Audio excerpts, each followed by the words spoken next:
मुख्यमंत्री एकनाथ शिंदे यांचा बालेकिल्ला असलेला ठाणे शहरातील मध्यवर्ती भागात गेल्या आठवड्यात भारतीय जनता पक्षाचे भव्य अशा ठाणे विभागीय कार्यालयाचा दिमागदार सोहळा पार पडला। उपमुख्यमंत्री देवेंद्र फडणवीस यांनी यावेळी भाजपचे ठाणे महत्त्वाचे असेल असे विधान देखील केले होते। मुख्यमंत्र्यांच्या शहरात आपला पक्ष शिंदेशी बी टीम नसेल हेच ते थेट सुचवित करत होते। ठाणे जिल्ह्यात विधानसभेच्या 18 जागा आहेत, लोकसभेच्या 3 मतदारसंघ या जिल्ह्यात आहेत। शिवसेना एकसंध असतानाही या जिल्ह्यात भाजपची ताकद वाढत होती। मुख्यमंत्र्यांना ठाणे लोकसभा मतदारसंघ मिळवण्यासाठी झुंजावं लागत आहे। यावरून भाजपची ही आक्रमक रणनीती स्पष्ट होत आहे। त्यामुळे महाविकास आघाडीचे सरकार उलटून मुख्यमंत्री पद मिळवण्यासाठी शिंदे यांना ठाणे जिल्ह्यात गेल्या 2 वर्षापासून भाजपने मुक्त वाव दिला आहे। भाजपच्या या वाटेला आलेल्या गृहमंत्रीपदाचा प्रभावही या जिल्ह्यात शिंदेंसह चालत नाही असे चित्र आपल्याला बघायला मिळते। डोंबिवलीतील पक्षाच्या वाट्याला मंत्रिपद असूनही रवींद्र चव्हाण ठाण्यापेक्षा कोकणात अधिक असतात। त्यामुळे कल्याणची सुभेदारी ही मुख्यमंत्र्यांचे पुत्र डॉक्टर श्रीकांत शिंदे चालवतात। भाजपच्या स्थानिक कार्यालयाच्या कमालीची अस्वस्थता करणारे ठरेल।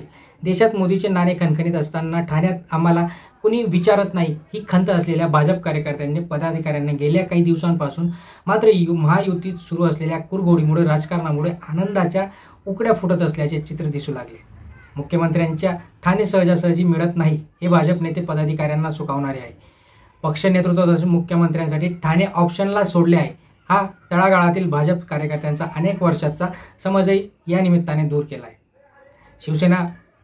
शिवसेना एकसंध असतानाही ठाणे जिल्ह्यात या 2 पक्षात गेल्या 10 वर्षापासून नेहमीच स्पर्धा राहिली आहे। पंतप्रधान नरेंद्र मोदी यांच्या राजकीय कारकिर्दीतील उदयानंतर ठाणे, नवी मुंबई, कल्याण, डोंबिवली आणि जिल्ह्याच्या ग्रामीण भागातही भाजपची ताकद वाढल्याचे दिसून आले। राष्ट्रवादी काँग्रेस पक्षात असलेले कपिल पाटील, किसन कथोरे यांसारखे नेते भाजपमध्ये आल्याने भिवंडी, मुरबाड, शहापूर पट्ट्यात या पक्षाला चेहरा मिळाला। नवी मुंबईत गणेश नाईक यांच्या भाजप प्रवेशामुळे हे संपूर्ण शहर भाजपच्या अधिपत्याखाली आहे। जिल्ह्यातील 18 आमदारांपैकी सर्वाधिक 8 आमदार हे भाजपचे आहेत। शिवसेना एकसंध असतानाही या पक्षाचा आमदारांचा आकडा 5 पेक्षा अधिक नव्हता। ठाणे आणि कल्याण, डोंबिवली यासारख्या महानगरपालिकांमध्ये शिवसेनेचे एक हाती सत्ता आली नाही। दोन्ही शहरांमध्ये पूर्वीपेक्षा भाजपची ताकद वाढली असताना मीरा भाईंदर भागामध्ये गीता जैन अपक्ष आमदार असल्या तरी या भाजपच्या सक्रिय कार्यकर्त्या आहेत। हे लक्षात घेता मुख्यमंत्र्यांची बी टीम म्हणून वावरण्यात आता भाजपला रस नाही हे यापूर्वी स्पष्ट झालं होतं। राज्याचे मुख्यमंत्रीपद एकनाथ शिंदे यांच्याकडे असल्याने महायुतीच्या जागा वाटपाच्या चर्चेत ठाणे आणि कल्याण या 2 जागांचा शिंदेंना सहज मिळवता येतील असे चित्र अगदी महिन्याभरापूर्वीपर्यंत दिसत होते। मुख्यमंत्र्यांचे दिल्ली दरबारी वजन असून मोदी शहांच्या पसंतीत ते उतरले आहेत असे त्यांच्या समर्थकांचे म्हणणे आहे। यामुळे ठाणे आणि कल्याण हे मुख्यमंत्र्यांच्या प्रतिष्ठेचे असलेले दोन्ही मतदारसंघ यांच्या पक्षाला सहज सोडले जातील असा दावा त्यांचे निकटवर्तीय करत होते, म्हणजे एकनाथ शिंदेंना। हा दावा किती फोल आहे हे एव्हाना स्पष्ट होऊ लागले आहे।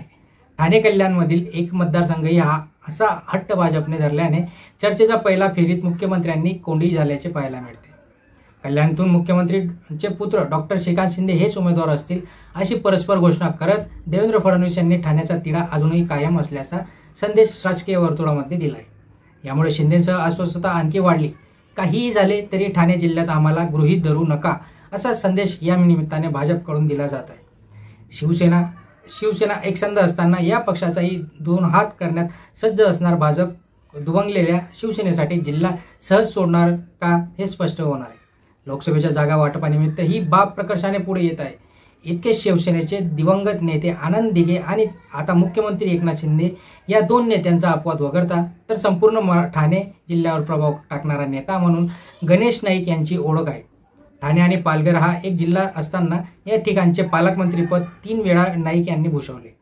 या दोन्ही जिल्ह्यांचा खडा माहिती असलेले नेता म्हणून त्यांची ओळख आहे। ठाणे जिल्ह्यातील आगरी, कोळी, कुणबी समाजात त्यांना मानणारा मोठा वर्ग आहे। शिवाय इतर समाजातील प्रभाव व्यक्तींसोबत त्यांचा चांगलाच आहे। निकटचे संबंधही त्यांचे चांगले आहेत। उद्योगस्नेही राजकीय नेता अशी नाईकांची नेहमीच ओळख राहिली आहे। यामुळे ठाणे लोकसभा नाईक कुटुंबियांपैकी एकाला उमेदवारी देऊन ठाण्याचा गड मजबूत करण्याची भाजपची रणनीती आहे। नाईकांचे ठाण्यात परतणे हे एका अर्थाने भविष्यातील आव्हान ठरेल हे मुख्यमंत्र्यांचे निकटवर्तीय देखील खासगीत बोलून दाखवत आहेत। मुख्यमंत्र्यांच्या ठाण्यात आग्रह धरणे आणि त्यातही नाईकांची उमेदवारी पुढे रेटणे हे भाजपच्या विस्तारवादी धोरणाचा एक भाग आहे। हे वास्तव आता ठसठशीत दिसत आहे। त्यामुळे एकनाथरावजी शिंदे यांचा जो बालेकिल्ला समजला जातो ठाणे, त्या ठाण्यामध्ये आता बीजेपीने आपला कॅन्डिडेट्स उभं करण्याचं ठरवले. याला आव्हानासाठी याला महायुतीमध्ये नक्कीच फूट पडण्याची कारणे होऊ शकतात.